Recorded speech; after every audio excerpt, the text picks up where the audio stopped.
नमस्कार मित्रांनो, मराठी माहिती विश्व या यूट्यूब चॅनलमध्ये तुमच्या सगळ्यांचे मनापासून स्वागत. मित्रांनो, आपण पहिल्या 2 एपिसोडमध्ये लॉ ऑफ अट्रॅक्शनच्या बेसिक माहितीबद्दल बघितले आणि दुसऱ्या एपिसोडमध्ये आपण लॉ ऑफ अट्रॅक्शनच्या मदतीने आरोग्य कसे सुधारू शकते हेही बघितले. आजच्या एपिसोडमध्ये आपण बघणार आहोत की आपली नाती आपण लॉ ऑफ अट्रॅक्शनच्या मदतीने कशी सुधारू शकतो आणि जी बिघडलेली नाती आहे ती पुन्हा कशी जोडू शकतो हे आज आपण बघणार आहोत. हे ऐकण्यासाठी व्हिडिओला शेवटपर्यंत नक्की बघा आणि आवडल्यास चॅनलला लाईक करा, शेअर करा आणि सबस्क्राईब करा. तर मित्रांनो, लॉ ऑफ अट्रॅक्शन बद्दल बऱ्याच लोकांच्या मनात खूप साऱ्या चुकीचे गोष्टी आहेत. काही गैरसमजही आहेत. ते आज आपण प्रथम दूर करूया आणि नंतर आपल्या सेशनला पुढे सुरू करूया. सगळ्यात महत्त्वाची गोष्ट म्हणजे लॉ ऑफ अट्रॅक्शन हे कुठल्याही प्रकारच्या जादूप्रमाणे काम करते असे लोकांना वाटत असते. पण खऱ्या अर्थाने लॉ ऑफ अट्रॅक्शन हे तुमच्या कर्मांचे आणि तुमच्या विचारांचे रिफ्लेक्शन असते. जेव्हा तुम्ही कुठल्याही गोष्टीसाठी मेहनत करत असतात, प्रयत्न करत असतात, त्याच गोष्टींचे फळ हे लॉ ऑफ अट्रॅक्शन तुम्हाला देत असते. त्यामुळे बऱ्याच लोकांना हा गैरसमज आहे की आपण जी विश मागतो ती काहीही न करता पूर्ण होते. तर असं नाहीये. सर्वात मोठा गैरसमज लोकांचा हा होतो आणि त्यामुळे ते त्यांच्या आयुष्यात खऱ्या अर्थाने लॉ ऑफ अट्रॅक्शनचा वापरच करू शकत नाही. लॉ ऑफ अट्रॅक्शन हे त्या लोकांसाठीच काम करते जे लोक मन, विचार, कर्म या सगळ्या गोष्टी एका सोबत करत असतात. मित्रांनो, लॉ ऑफ अट्रॅक्शन हे तुमच्या कर्मांनी पुढे घडत असतं. लॉ ऑफ अट्रॅक्शनमुळे बऱ्याच गोष्टी या तुमच्या आयुष्यात पॉझिटिव्ह घडत असतात. परंतु त्यामागे तुम्हाला भरपूर मेहनतही करावी लागते. बऱ्याच लोकांना असं वाटत असतं की लॉ ऑफ अट्रॅक्शन हे एका जादूप्रमाणे काम करते. पण लॉ ऑफ अट्रॅक्शन हे तुमच्या कर्मांचे फळ असते. जेव्हा तुम्ही एखादी गोष्ट मॅनिफेस्ट करता, जेव्हा तुम्ही एखादा विचार ब्रह्मांडापर्यंत पोहोचवता, तेव्हा ब्रह्मांड तुम्हाला ती गोष्ट मिळवण्यासाठी एक अपॉर्च्युनिटीज देत असतो. तुम्हाला त्या सर्व गोष्टी कराव्या लागतात. त्यानंतरच तुम्हाला जे पाहिजे आहे ते अचीव्ह होत असते. दुसरी गोष्ट म्हणजे लॉ ऑफ अट्रॅक्शनचा वापर करताना त्या गोष्टीचा कुठलाही टाइम फिक्स नसतो. जेव्हा तुम्ही एखादी गोष्ट मॅनिफेस्ट करता, त्या गोष्टीला वेळही लागू शकतो. हा विश्वास सगळ्यात आधी मनात असला पाहिजे. बऱ्याच लोकांचा असा गैरसमज असतो की जेव्हा आपण एखादी गोष्ट युनिव्हर्सकडे मागतो, तेव्हा ब्रह्मांडाने ती गोष्ट 1 महिन्यात किंवा 1 दिवसाच्या आत मला दिली पाहिजे. सगळ्यात मोठा हा गैरसमज तुमच्या डोक्यातून काढून टाका. कारण की जेव्हा तुम्ही कुठलीही विश ब्रह्मांडाकडे मागता, तेव्हा ब्रह्मांड त्या प्रकारच्या अपॉर्च्युनिटीज तुमच्याकडे पाठवत असतो.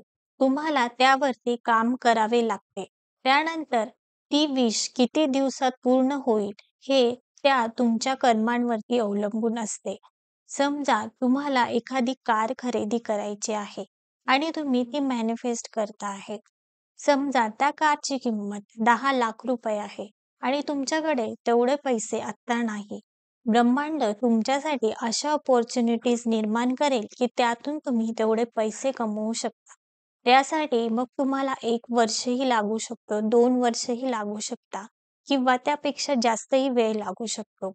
ज्या प्रकारे तुम्ही ती विश ब्रह्मांडाकडे मागता, त्यासाठी ब्रह्मांड जेवढे पैसे पाहिजे आहे, त्या प्रकारच्या अपॉर्च्युनिटीज तुमच्याकडे पाठवत असतो आणि तुम्हाला त्या अपॉर्च्युनिटीज साध्य करून तेवढे पैसे कमवण्याची संधीही ब्रह्मांड देत असतो. अशा प्रकारे तुमची लॉ ऑफ अट्रॅक्शन द्वारे विश पूर्ण होत असते. ही आपली लॉ ऑफ अट्रॅक्शनची खरी प्रोसेस असते.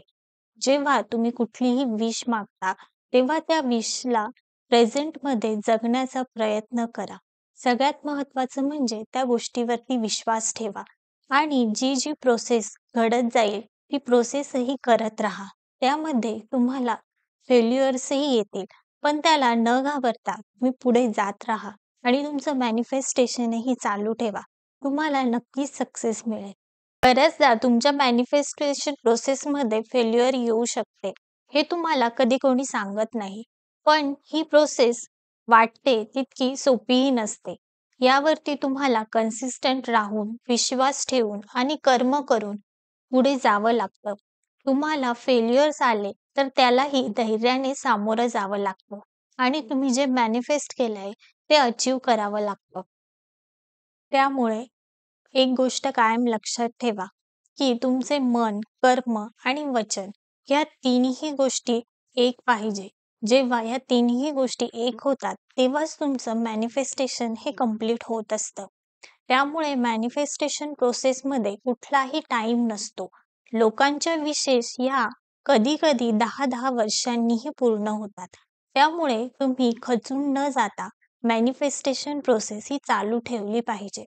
बऱ्याच लोकांना हेच माहीत नसतं, म्हणून ते 1 किंवा 2 महिने गोष्टी मॅनिफेस्ट करून आणि लॉ ऑफ अट्रॅक्शन हे खोटे आहे असे समजून सोडून देतात. असं न करता तुम्हाला जी पण मॅनिफेस्टेशनची प्रोसेस आहे ती पूर्ण करावी लागते. मित्रांनो, हे होतं काही बेसिक मॅनिफेस्टेशन बद्दलच्या गोष्टी. आता आपण पुढे बघणार आहोत की मॅनिफेस्टेशन हे तुमची नाती कसं ठीक करू शकतं.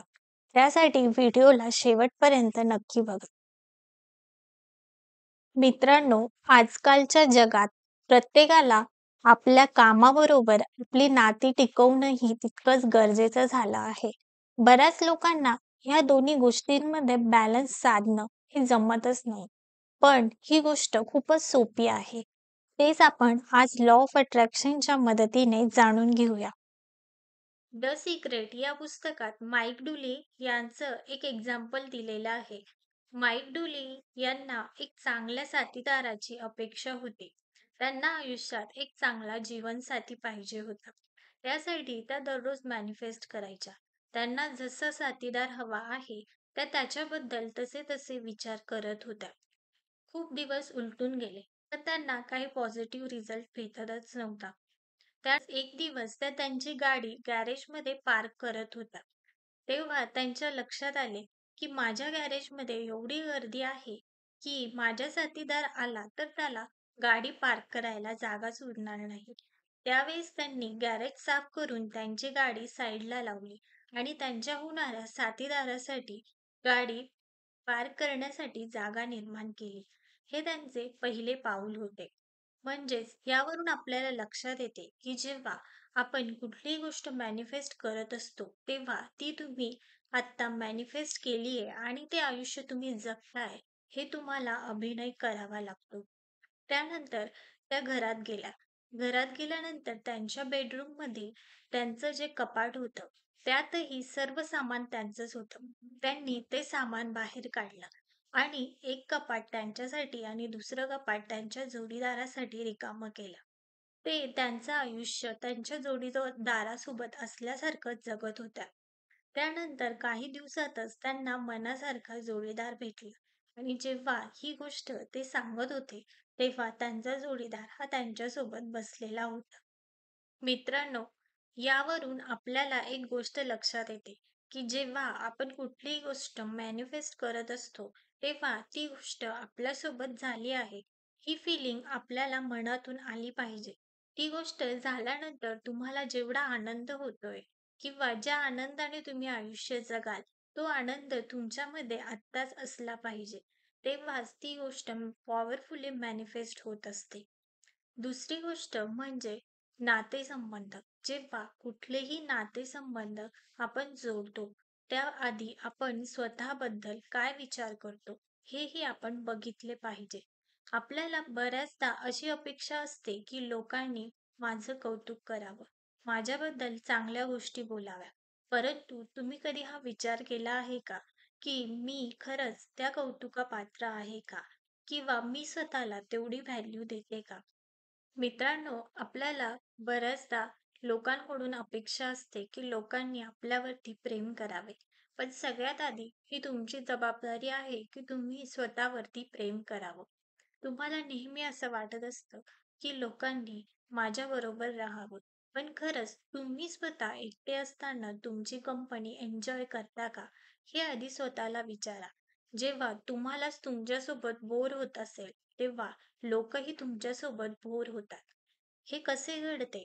तर ते म्हणजे की तुम्ही जे स्वतःबद्दल फीलिंग्स ठेवतात, त्या फीलिंग्स आणि तीच फ्रिक्वेन्सी या ब्रह्मांडामध्ये पोहोचत असते. त्यामुळे जेव्हा पण तुम्ही स्वतःबद्दल विचार करता, तेव्हा नेहमी स्वतःला प्रायोरिटीवरती ठेवा. स्वतःवरती प्रेम करा. स्वतःबद्दल जेवढं चांगलं बोलता येईल, तेवढं बोला. स्वतःला व्हॅल्यू द्या. त्यामुळेच लोकं तुमची व्हॅल्यू करतात.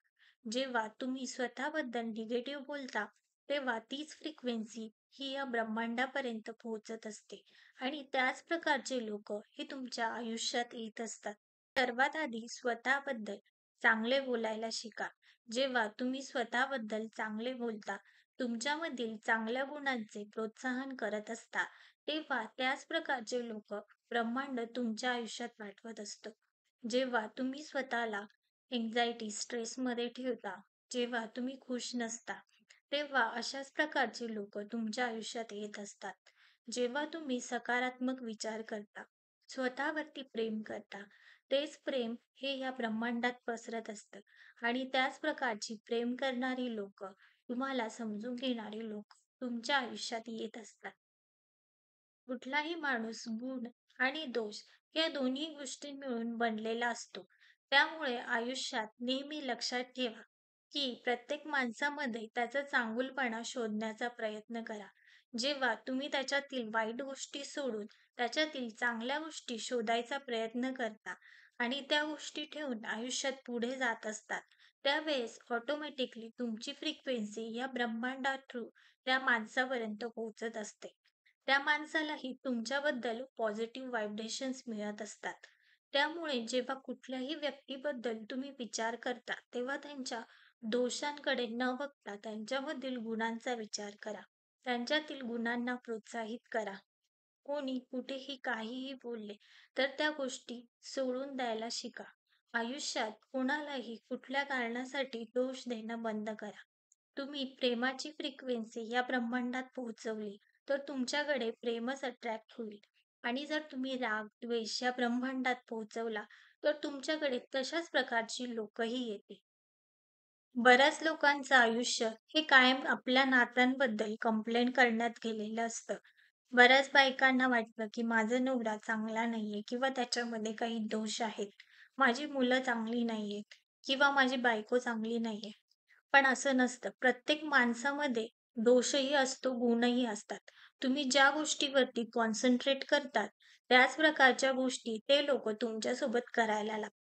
तुम्ही जेव्हा त्या लोकांचा राग-राग करता, तेव्हा ती लोकंही तुमचा राग-राग करतात आणि जेव्हा तुम्ही त्या लोकांना प्रेम द्यायला लागतात, त्यांच्या चांगल्या गोष्टींचे प्रोत्साहन करतात, तेव्हा हळू ती लोकंही तुमच्यासोबत तसेच वागायला लागतात. पुढील 30 दिवस तुम्हाला ज्या व्यक्तीबद्दल राग आहे आणि ज्या व्यक्तीबरोबर तुम्हाला तुमचं रिलेशन चांगलं करायचं आहे, त्या व्यक्तीतील चांगले गुण शोधा. ते गुण तुम्ही एका पेपरवरती लिहा आणि दररोज झोपण्याआधी त्या गोष्टींचं मॅनिफेस्टेशन करा. जेव्हा तुम्ही हे गुण त्या माणसाचे एका पेपरवरती लिहाल, तेव्हा दररोज झोपण्याआधी ती गोष्ट इमॅजिन करा, की हा माणूस हेच गुण म्हणजेच त्याचं प्रेम, त्याच्याबद्दल त्याच्या मनात तुमच्याबद्दल असलेला सन्मान हा तुमच्याशी व्यक्त करत आहे. हे इमॅजिन करा. दररोज झोपण्याआधी ही प्रोसेस 10 मिनिट करा. यानंतर बघा हळू त्या माणसाचे तुमच्याबद्दलचे विचार बदलायला सुरुवात होईल आणि तुम्हाला यातून नक्कीच पॉझिटिव्ह रिझल्ट भेटेल. एखाद्या माणसाने तुमच्या आयुष्यात काही गोष्टी वाईट केल्या असतील, तर त्यांनाही माफ करा. दररोज झोपण्याआधी प्रत्येक माणसाने माफी प्रार्थनाही केलीच पाहिजे. जेव्हा तुम्ही एखाद्या माणसाला त्याच्या चुकांसाठी माफ करता, तेव्हाही ही फ्रिक्वेन्सी त्या माणसापर्यंत पोहोचत असते. हे जग, हे ब्रह्मांड पॉझिटिव्ह आणि निगेटिव्ह या 2 एनर्जी मिळून बनलेले आहे. त्यामुळे तुम्ही जी एनर्जी या ब्रह्मांडात पोहोचवता, तीच एनर्जी त्या लोकांपर्यंत पोहोचत असते. त्यामुळे तुम्ही जे कर्म करता, तीच गोष्ट तुमच्या मनातही असली पाहिजे. तुम्ही फक्त वर लोकांसोबत चांगलं वागताय आणि मनातून त्याच लोकांबद्दल वाईट विचार करताय, तर ब्रह्मांडात नेहमी तुमचे विचार पोहोचत असतात. तुमचे कर्म हे तुमच्या विचारांचा दुसरा भाग आहे. कुठलीही गोष्ट घडण्याआधी त्या गोष्टीचा विचार आपल्या मनात येत असतो. त्यानंतरच त्या गोष्टीवरती ॲक्शन होते. म्हणजे त्यानंतरच आपण त्या गोष्टीवरती कर्म करत असतो. म्हणून जेव्हा तुम्ही एखाद्या माणसासाठी काहीतरी करताय, तेव्हा ती गोष्ट मनापासून करा. फक्त दाखवण्यासाठी किंवा मी खूप गोष्टी करतोय हे सांगण्यासाठी कधीही कोणतीही गोष्ट करू नका. जेव्हा तुम्ही कोणाला प्रेम दाखवता, तुमच्या मनात मनापासून त्या माणसाबद्दल ती फीलिंग आहे का? हे पण चेक करा. त्यामुळे तुमची फ्रिक्वेन्सी ब्रह्मांडात कशाप्रकारे जाते हे तुम्हाला कळेल आणि ब्रह्मांडा थ्रूच तुमची फ्रिक्वेन्सी त्या माणसापर्यंत पोहोचत असते. त्यामुळे आजपासूनच ही गोष्ट ठरवून घ्या. तुमच्या घरातील लोकांचे दोष शोधण्यापेक्षा त्यांच्यातील चांगल्या गोष्टी एका पेपरवरती लिहा आणि दररोज त्या गोष्टी मॅनिफेस्ट करून झोपा. बघा तुम्हाला 30 दिवसात खूप छान रिझल्ट बघायला भेटेल. या गोष्टीची सुरुवात करताना सगळ्यात आधी स्वतःपासून सुरुवात करा. सर्वात आधी स्वतःवरती प्रेम करायला शिका. स्वतःला व्हॅल्यू द्या. स्वतःचा सन्मान करा. तुम्ही जसे आहात तसे खूप छान आहात हा विचार करा आणि लोकही तुम्हाला त्याच नजरेने बघता आहे हाही विचार करा. त्यामुळे पुढे आपोआपच गोष्टी घडत जातील. जेव्हा तुम्ही एखाद्या माणसाबद्दल चांगल्या किंवा वाईट विचार करत असता, तेव्हा त्या गोष्टी त्या माणसापर्यंत पोहोचत असतात. पण आपल्याला हे कळत नाही. त्यामुळे नेहमी एखाद्या माणसाबद्दल चांगला विचार करा. ते विचार नक्कीच तुम्हाला पॉझिटिव्ह रिझल्ट देतील. आजचा व्हिडिओ हा नात्यांसंबंधित होता. मित्रांनो, हा व्हिडिओ तुम्हाला कसा वाटला हे कमेंट करून नक्की सांगा. आणि अजून आपले पुढील एक सीरीज बाकी आहे. ती पण आपण उद्या बघणार आहोत. तर चॅनलला सबस्क्राईब करा आणि पुढील सीरीज नक्की बघा.